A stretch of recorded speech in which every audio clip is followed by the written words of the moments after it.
Assalamualaikum warahmatullahi wabarakatuh. Perkenalkan, nama saya Sulusin Huliso dari kelas Ekonomi Syariah C, di mana kali ini saya akan mempresentasikan tentang objek akad yang tidak halal dari mata kuliah Analisis Fikih dan Keuangan, di mana maklum tersebut diampu oleh Bapak Fakih Ahli Syariati seperti itu.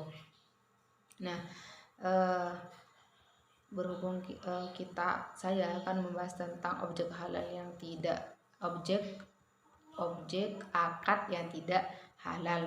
Jadi maksudnya di sini adalah akad atau objek atau transaksi yang tidak dibolehkan atau tidak dihalalkan dalam Islam seperti itu. Nah, kita mulai saja dari pengertian akad. Nah, di sini akad merupakan sebuah perjanjian atau perjanjian ataupun eh, terjadinya ijab dan kabul. Maksudnya perjanjian sederhananya itu akad adalah perjanjian antara dua belah pihak atau lebih, di mana di dalamnya itu ada ijab dan kabul. Seperti itu, ada barang yang ditransaksikan dan orang yang mentransaksikan seperti itu.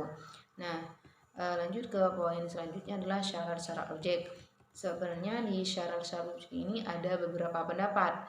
Ada dua pendapat di sini di makalah saya. Yang pertama adalah pendapat pertama, yaitu objek transaksi harus ada ketika akad atau kontrak sedang dilakukan. Maksudnya objek yang ditransaksikan itu harus ada, sudah ada seperti itu.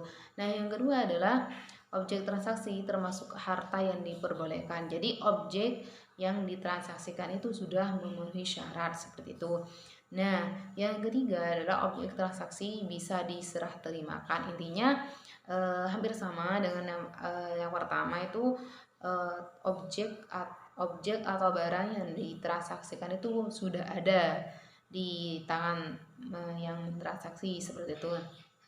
Nah, syarat lainnya itu, pendapat lainnya tentang syarat objek itu, yang pertama adalah suci barangnya dan artinya tidak haram.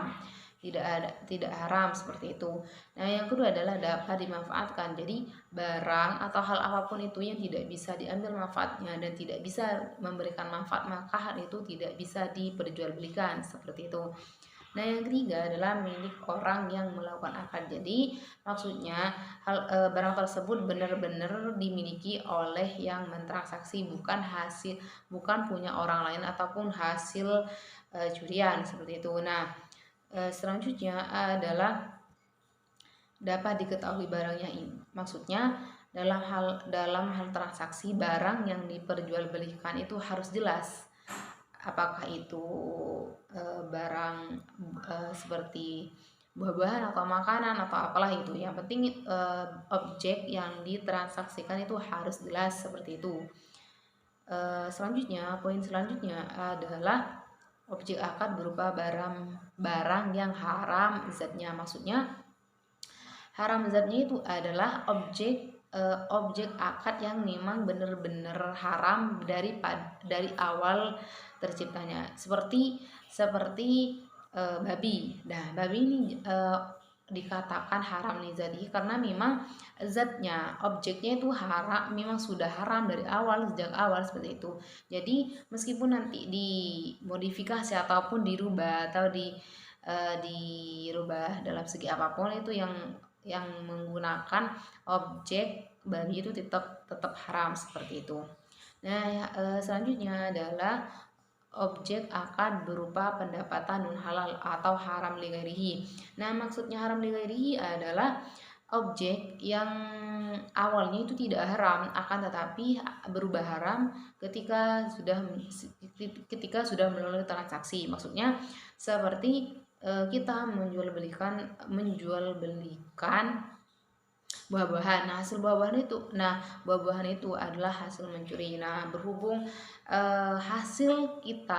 perolehan kita dari cara memperoleh kita dari hal objek akad tersebut merupakan cara yang haram, yang tidak diperbolehkan, maka barang tersebut pada akhirnya tuh dikategorikan haram seperti itu. Jadi bisa dikategorikan haram li ghairihi seperti itu. Nah, yang terakhir adalah barang non halal dalam perspektif ekonomi. Nah, di sini yang dikatakan non halal dalam perspektif ekonomi Islam itu kita contohkan di dunia perbankan. Nah, di dunia perbankan kan ada di konvensional ada bunga. Nah, dan di syariah kan hanya mudharabah ya, hanya akad mudharabah yang menjadi produknya seperti itu.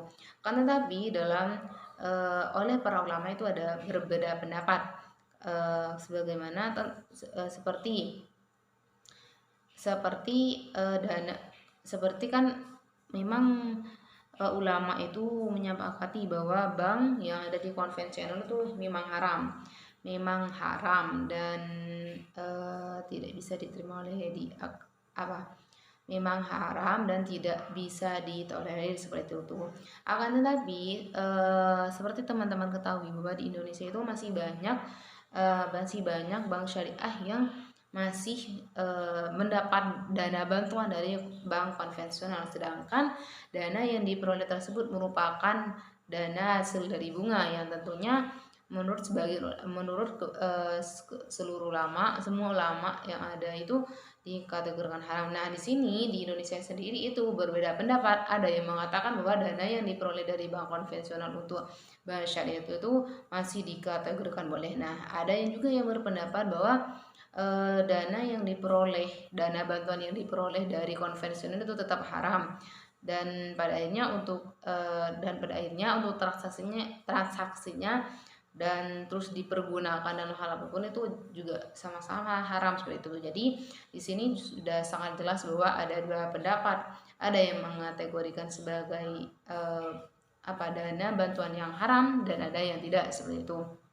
Nah, mungkin itu saja ya pembahasan ataupun poin-poin penting yang perlu dibahas kita pada hari ini tentang objek akad yang tidak halal. Intinya objek-objek yang yang non halal atau haram diperjualbelikan seperti itu. Nah, akhiron dari saya kurang lebihnya mohon maaf. Ihdinas siratal mustaqim. Wassalamualaikum warahmatullahi wabarakatuh.